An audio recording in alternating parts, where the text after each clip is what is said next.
Hello and welcome to The Gaggle, where we challenge and, if necessary, destroy media narratives. Well, it's Saturday, and that means it's time for thumbs up and thumbs down at The Gaggle. I'm George Samueli. With me today is Peter Lavelle, and it's time for you, Peter, to give us your thumbs up and thumbs down. So, first off, your thumbs up. My thumbs up is a man named Tony Bobulinski. He claims to have been a business partner of the Biden family, and he's essentially revealing the business activities that he said that the family was paranoid about having this information into the public. It's a very interesting story. A number of people have the hard drives, also from the vice president's son, and there are multiple other individuals. So essentially, with Mr. Tony Bobulinski, he can be the test case to verify all other angles here. We don't want to. I think it would be a mistake just to on one hard drive. Okay, it might be compelling, but I think you need to be. I want to be fair, and so this will be a way to compare and contrast to see if his story stands up. Given his background, from what we have been told, and it's primarily from Fox. Let's be honest. He's a successful businessman, former military, a Democrat. Was given to Democratic candidates and campaigns. And he looked very credible to me, but that's just the first step.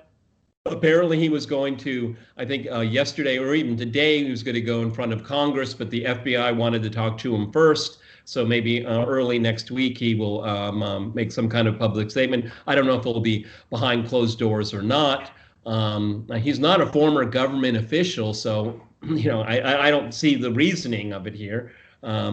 It may damage national security, but it's because of a certain family that damaged national security. So Bobulinski gives me hope that the real meaning of a whistleblower comes back into vogue, because it's been during the last 3.5 years that term has just been totally discredited. Okay, there have been no whistleblowers; they're all hacks. Okay, and we should preserve it, because there are people, John Kiriakou, for example, a real whistleblower. He paid a very high price. I mean, and then you go even further. I think you can throw Julian Assange in that, and you can have Edward Snowden in as well. So.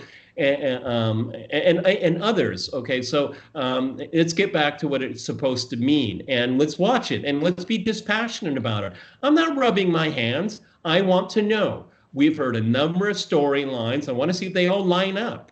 Okay. No, I agree with that, and I think that your point about the whistleblower is a very good one, because Ukraine Gate, where it was the case in which the term whistleblower was most abused, in which people like Vindman and Chiaramella were essentially people who disagreed with Trump's foreign policy.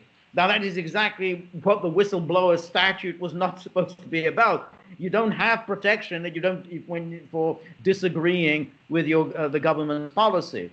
You don't. If you disagree, you resign. But you don't. That's not anything to blow the whistle about. So you're absolutely right. It's supposed to be wrongdoing. That's kind of wrongdoing that you're exposing. The whole Vindman saga. I mean, how many people were on the phone line? How many people saw the transcript? How many people put the final version of the transcript? Because a number of people, the way people sparse their sentences and all that, they had to kind of tighten it all up. So many people read it, and one little guy starts waving a flag. Hey, this is bad news here. I guess everybody else missed it. Okay, no, he ended up being the partisan. Okay. And again, when we're talking about in your thumbs up this week, some people are so desperate for celebrity and fame that they'll do anything. And what it is it destroys institutions. It destroys what it should basically mean, respectability. Okay, and so whistleblower. That's my thumbs up here. I think it's good. Just finish this up. It's also good. Let's hope that he'll testify early next week, because I think as much of this scandal, if that's what it is, as much of it that is exposed before the election, the better, because no one is served by all of this just coming out after the election. So, we want to be able to get as much of it out as possible. However, it's probably not feasible, but as much of it should be out as possible. Depending on who you ask, I mean, it's being estimated up to 50 million people have already voted. Yeah. No, I don't think it's good, but I think at least people will have some. Yeah, you're right. I mean, that you're exactly right. That it's unfortunate that already people have voted while this important information.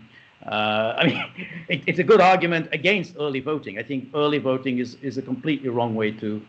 It should be for active service. Yes. It should be for people in assisted living, these kind of things. And this has been the traditional category, categories. Or if you're going to be abroad, you're going to be abroad on election day, then you can get this done. But the idea that, well, I just want to get it out of the way, so I think I'll vote a couple of months early. I mean, it's ridiculous. The election only gets into high gear in the last couple of months. That's not the time to vote. My thumbs down now. Down. My thumbs down for the week was the debate. Okay, and not I'm not going to. We've already specifically commented on the Biden presentation and the Trump one, but I think that the debate committee has, with. Every time they try to find a moderator, it's a left winger. What's going on here? Why is it so hard to find somebody a little bit more in the middle? Okay, I mean, Tucker is never thought of to be the moderator. Okay, but it's always some. But Chris Wallace is at Fox. Okay, we'll acknowledge that. But I mean, I don't think of him as much of a conservative. Okay, I don't really know what his politics are. Okay. But I mean, these other people definitely have a left tilt to them, okay? And the questions betray that. That's right. Every single time, okay? As we've said earlier, these moderators, they speak for their own class interests. They don't care about the rest of us. They look down upon us, okay? We're not smart enough, okay? We have to be led by the nose, okay? So I think the entire institution of presidential debates, which I loved growing up, okay? I have to admit, I remember when Jimmy Carter and Ronald Reagan, okay? I mean, that was just, and then, of course, Carter Ford as well. Yeah. Yes, yeah. There was amazing stuff. I really, really enjoyed it. Okay, and now it's more of a circus. It wasn't in those days at all. Okay, so either reform it where it has a sense of balance, or just get rid of it, or get Joe Rogan to do it. Okay, and I'm serious. I mean, here's Joe Rogan talks about to a wide section of society. I mean, all kinds of people, even weird people, kooky people sometimes. But it's quirky and it's interesting. That's why people watch him. Okay, and I think that you'd get a much more straightforward questions, and he'd demand straightforward answers. He'd say, "I didn't ask you that question. I answered it. I asked you a different." He'd do it. Yeah. Okay. No, I think that's an idea, and I think like when you said Tucker Carlson, okay, have Tucker Carlson, and then some journalist from the left, someone from the MSNBC, and then you can have the MSNBC person asks the Republican a question, and then Tucker asks the Democrat. At least there's no more pretense that this is an objective reporter. Have Rachel Maddow and Tucker on. Exactly. They actually know each other pretty well, actually. I think okay. So. Yeah. No, exactly. And then you won't have this ridiculous pretense. Well, I'm objective. And the question is, will you now renounce David Duke? I mean.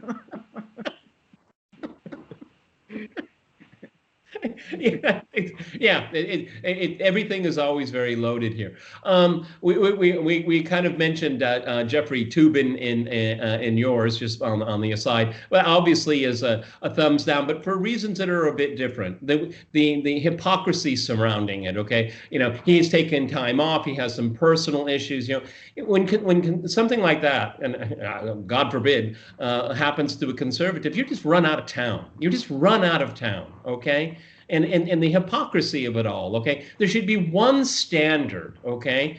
If you're involved in exposing yourself or something, you should be fired, okay? I mean, that's it, okay? It's simple, okay? Yep. And it's a common sense thing too. But no, oh, we believe in redemption. Oh yeah, sure you do. And General Flynn didn't do anything wrong. Okay, and look what you did to his life. Yes, exactly. No, that's it. That's exactly right.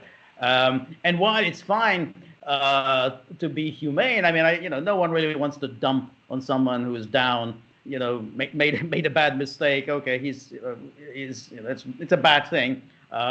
There but for the grace, and so on. On the other hand, you shouldn't just simply say, "Oh, what a great guy." We should just, we should make clear that this is unacceptable behavior, because we know that had this been, let's say, Tucker Carlson, I mean, the media would have exploded. I mean, this would have been wall-to-wall coverage. He would have, yeah, as you say, run out of town. His life, career, everything would be over. It would actually resuscitate the Me Too movement, which the left created and destroyed. Okay, in a very short amount of time, actually. Okay, so. Yes. And why? Because it's hypocrisy. That's what it is. Okay. I mean, obviously, you and I were brought up. We're not ancient. Okay, but we were brought up to be respectful and don't touch someone if they don't want to be touched. Okay, it's just common sense stuff. Okay, common sense. Yeah. And one of the reasons why the Me Too thing deflated, because Joe Biden, touchy-feely Joe, all over the place. I guess that's, at least the COVID has kept his hands to himself. Okay, so. Well, yeah, that's exactly. But again, it's interesting that it goes back to your point. This whole thing about Biden's touchiness was much more on Fox, on alternative media. The mainstream media didn't really touch it, even though you could see. I mean, just go on Google search that he's constantly touching women, and you can look at the women's expression on the women's faces. They all hate it. They all hate this. They're all squirming, and usually there's a husband or a boyfriend looking on unhappily, and yet he continued doing this for years. What young woman, or even a middle-aged woman, wants to have a non-spouse touch? I mean, you don't do that. Shaking hands, if you know each other, maybe a slight hug, but this constant, massaging and smelling hair, it's so cringy. It's so cringy. So again, our thumbs up and thumbs down, it actually kind of turns into where hypocrisy resides and is given a free pass. And that's essentially what we're seeing here right now. Should he be fired? It's up to his employers. Okay, that's up to his employers. Okay, and it's probably one of the most embarrassing things that could ever happen to you. Right, that's right. Now, I do not think he will be fired. I think that he will disappear for about 6 months, maybe a year. He will be back. I don't doubt it for one moment that he will be back. Just like some of those figures from the Me Too movement are all back. Leon Wieseltier is back, and so you just kind of slowly crawl your way back. Which you can, but for some people, but not for everyone. His legal hackery is so valuable to CNN. So valuable. Okay. Right. Okay. Right. And particularly as this is a pretty sordid character. I mean, we know something about his past. Guests and right, exactly. Well, thank you very much, Peter, and I hope you all enjoyed our thumbs up and thumbs down for the week. Please leave your comments and suggestions for thumbs up and thumbs down, things that we should have said and didn't say, and maybe we can address them in another episode. Remember, if you like the gaggle, please like, share, and subscribe. See you soon. Bye.